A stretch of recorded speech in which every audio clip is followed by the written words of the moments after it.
হাতে তোমাদের মাত্র 2 থেকে আড়াই দিন বাকি আছে।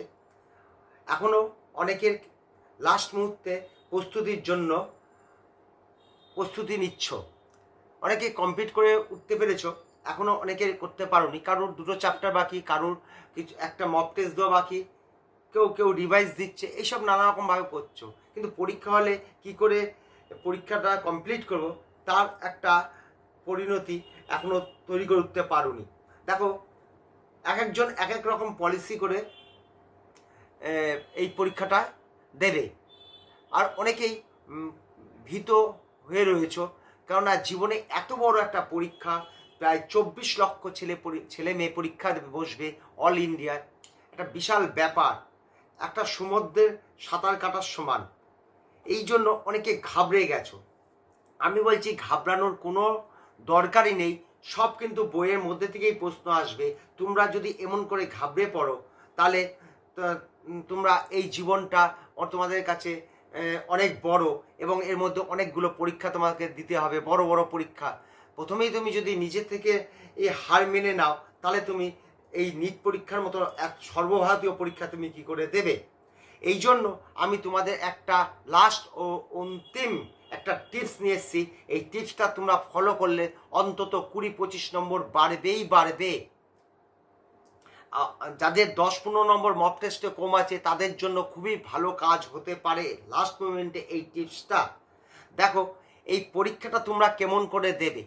দেখো, একসঙ্গে 3 জনের সঙ্গে লড়াই করার থেকে একজনের সঙ্গে লড়াই করা সব থেকে ভালো। তোমাকে যদি বলা 3 জনের সঙ্গে লড়াই করতে হবে, তুমি সেটা পছন্দ করবে না একজনের সঙ্গে লড়াই করা পছন্দ করবে? নিশ্চয়ই একজন। এই কথাটা বলার মানে হচ্ছে, দেখো, তুমি ফিজিক্স, কেমিস্ট্রি, বায়োলজির মধ্যে একটা সাবজেক্ট তুমি খুবই ভালো প্রস্তুতি নিয়েছো, তাহলে পরীক্ষার দিনও এই জিনিসটাকেই তুমি ফলো করবে। পরীক্ষার যখন তুমি খাতা কোশ্চেনটা খুলবে, শুধুমাত্র তুমি যদি বায়োলজি খুব ভালো হয়, স্বাভাবিক কারণে সমস্ত বাচ্চারাই বায়োলজি প্রিয় হয় বা বায়োলজির প্রস্তুতিটা ভালো হয়, বায়োলজি পেপারটাই খুলে দেখবে, বাকি দুটো একদম দেখবে না। এটাই আমার একটা বড় টিপসের একটা অংশ। যদি তুমি 3টে দেখে নাও, তোমার মাথার মধ্যে 3টে প্রশ্ন কিন্তু ঢুকে গেল। আর বায়োলজি যখন উত্তর দেবে, কেমিস্ট্রির ওই ফর্মুলাটা আমার মুখস্থ নেই, ফিজিক্সের ওইটা নেই, এইটা নেই, এই চিন্তাটা করতে করতে তুমি একটুখানি মনটা অন্যদিকে চলে যাবে, তখন তুমি একটার মধ্যে থাকতে পারবে না। তুমি যদি বায়োলজিটাকেই পুরো কমপ্লিট করে নাও, তারপরে যেটা তুমি দ্বিতীয় পছন্দ বা দ্বিতীয় শক্তিশালী তুমি যে সাবজেক্টে আছো সেটা যদি তুমি দেখো, তাহলে তোমার এটা উপকার হবে, এবং তখন কিন্তু তৃতীয় সাবজেক্টটা তুমি দেখবে না। এই হলো টিপস নম্বর 1। টিপস নম্বর 2, দেখো, পরীক্ষাটা কিন্তু 3টে স্কেলে ভাগ করবে, নাহলে একটু অসুবিধা হয়ে যাবে। তা 3টে স্কেল বলতে কি হলো, তুমি যখন ফার্স্ট বায়োলজি খুলছো, প্রথম স্কেলে বায়োলজি কিন্তু 50 মিনিটের মধ্যে এটাকে শেষ করবে, সেকশন এ এবং সেকশন বি। সেকশন এতে তো যে 45টা উত্তর দিতে হবে, 35 + 10 এটা পুরো কমপ্লিট করবে, সেকশন বিটাও কমপ্লিট করে নেবে, এবং এর মধ্যে গোল্লাটা তখনই পাকিয়ে নেবে। টিপসটা ভালোভাবে বুঝতেছো? মানে বায়োলজির 90টা উত্তর যতটা পারবে ওটা করে নেবে। এইবার দেখো, অনেক সময় যখন একটা একটা করে আসছো, দেখবে যে একটা আমি মক টেস্টে এই কোশ্চেনটা উত্তর দিয়েছিলাম, এইটা এই মুহূর্তে পাচ্ছি না কেন, একটু চিন্তা তোমার করতে হচ্ছে, তখন তুমি এর মধ্যে থাকবে না, এই জেদ জিনিসটা আনবে না। কেন, তোমার মাত্র 50 মিনিটের মধ্যে এই 90টা কোশ্চেন উত্তর দিতে হবে। তুমি 5টা 7টা তখন তুমি ছেড়ে বেরিয়ে চলে আসবে, যে কটা পারবে না। 50 মিনিটের মধ্যে তোমার যেটুকুনি হবে সেটুকুনি তুমি করবে। এইবার যদি তোমার দ্বিতীয় চয়েস যদি ফিজিক্স হয়, ফিজিক্সে কিন্তু 50 মিনিটই সময় দেবে, একটা হিসাব সুবিধা রাখার জন্য। আর ঘড়ি তোমার সামনে আছে, বারবার দেখার দরকার নেই।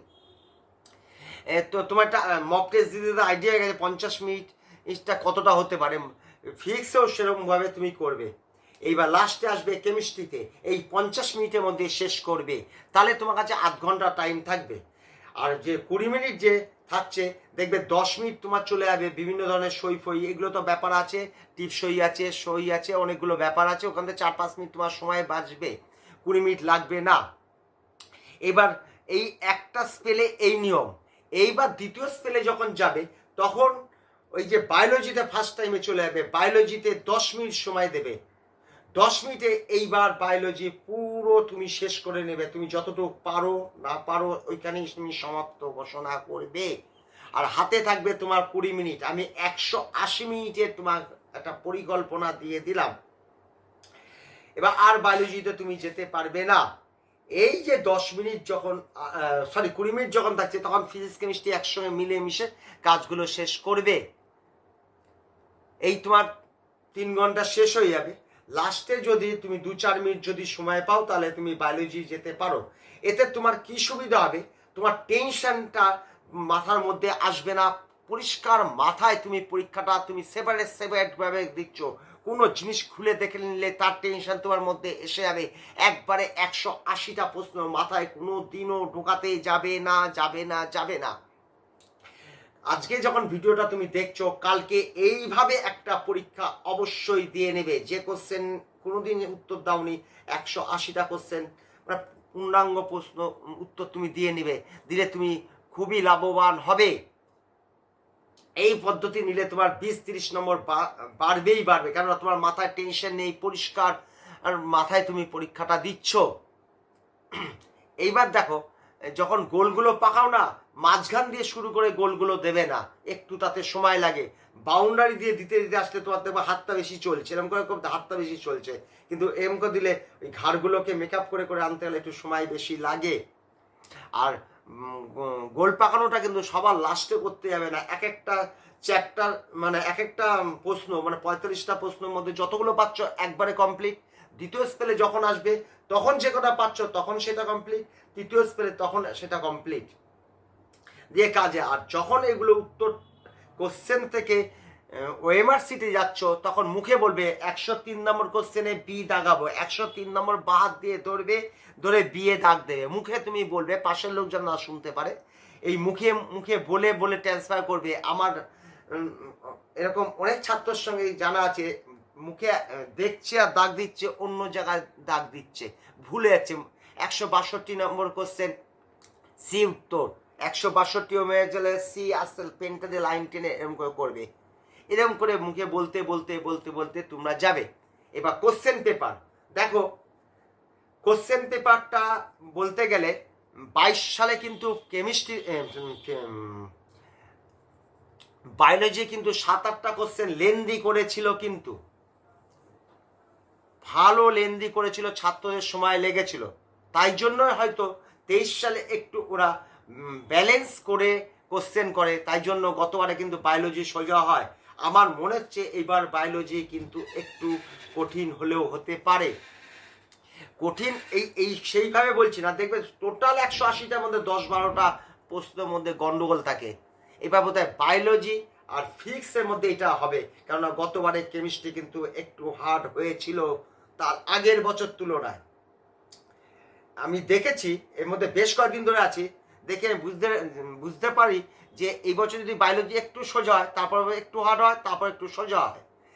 ফিজিক্স যদি এবছর কঠিন হয়, তারপর বছর একটু ব্যালেন্স করে একটু সোজা করে। সোজা বলতে 3-4টে প্রশ্নের কথা বলছি।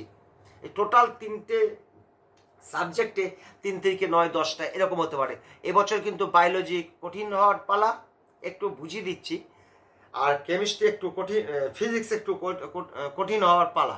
তাই জন্য বলছি বায়োলজি দিকে খুব চাপ দাও আর ফিজিক্সের দিকে চাপ দাও। এই টিপসটা তুমি নাও নিতে পারো। এগুলো আমি লক্ষ্য করে দেখেছি, এই জিনিসগুলো হয়। কেন পরপর 2বার ফিজিক্স কিন্তু সোজা হয়েছে, গতবার তার আগের বার। এবার একটু 3-4টে প্রশ্ন শক্ত হলেও হতে পারে, আবার সেটা কেমিস্ট্রি দিয়ে মেকআপ করে দেবে। কেমিস্ট্রি আরও যে একটু কঠিন হয়েছিল 3-4-5টা কোশ্চেনের মতো, এবার 4টে, মানে এরকম 4টে সোজা করছে, এরকম ঘুরছে জিনিসটা। এটা আমার মনের মধ্যে এসছে, এটা তোমরা নিলেও নিতে পারো। আজকে এইটুকুনি তোমাদের বলার ছিল, কিন্তু তোমরা কিন্তু এটা একটা টেস্ট করে নাও, এই পরীক্ষা দেওয়ার প্রসেসটা। আমি এই ধরনের একটা ভিডিও তোমাদের বলেছি, আজকে রাত্রে তোমাদের শেষ মুহূর্তে বলে দিচ্ছি, এইভাবে তোমরা পরীক্ষা দাও, অবশ্যই ফল পাবে, অবশ্যই ফল পাবে। মুখে বলবে আর দাগ দেবে। আর গোল্লা পাকানোর কথা আগের দিন বলে দিয়েছি, যে কোনো কোশ্চেন ভুল দাগ হয়ে গেলে পুরো নম্বর পেতে গেলে কি করতে হবে, বা কোনো গোল্লার মধ্যে 20% দাগ হয়ে গেলে কি করতে হবে সেটা তোমাকে কালকে বলে দিয়েছি। সেগুলো প্রত্যেকটা টিপস মনে রাখবে, ওগুলো টেকনিক্যাল দিক। আর এটা হলো পলিসি, কি পলিসিতে আমি পরীক্ষাটা শেষ করব। আজকে পলিসির দিক তোমার দেখালাম আর বললাম, আর আগের দিন যেটা দিয়েছি ওগুলো টেকনিক্যাল দিক। ঠিক আছে, আজকে এখানে ভিডিওটা শেষ করলাম। তোমার পরীক্ষা ভালো হোক সেই আশা আমি করি। শুভরাত্রি।